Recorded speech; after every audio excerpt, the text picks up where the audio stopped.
Advocate Gunaji More मी हे संविधानाचं पुस्तक घेऊन या प्रोटेस्टमध्ये आलेलो आहे। हे शांततामय हे प्रोटेस्ट आहे आणि हा एक युवकांचा आवाज आहे। तर हा युवकांचा आवाज सत्ताधाऱ्यांनी समजून घेतला पाहिजे, ना की याच्यावरती अकाउंट सस्पेंड करणं, हॅक करणं किंवा मग हा आवाज दाबण्याचा प्रयत्न नाही केला पाहिजे।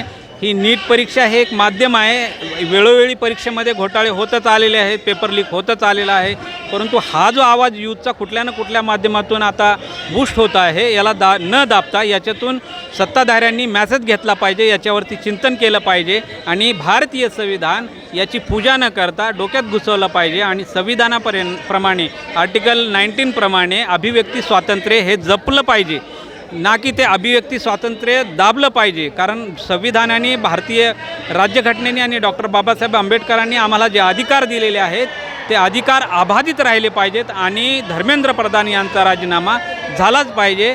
हे फक्त निमित्त आहे, पण असे वेगवेगळे प्रश्न आहेत। मग ते बेरोजगारी असेल, भ्रष्टाचार असेल, शिक्षणामधल्या आता आपण बघतोय की जिल्हा परिषदच्या शाळा बंद होत आहेत, ते सगळं कॉन्ट्रॅक्ट पद्धतीवरती चाललेलं आहे। शिक्षणामध्ये शासकीय असं काही ठेवत नाहीत, हा एक बिझनेस करून ठेवलेला आहे। तर याच्यामध्ये भरपूर सारे चेंजेस झाले पाहिजेत।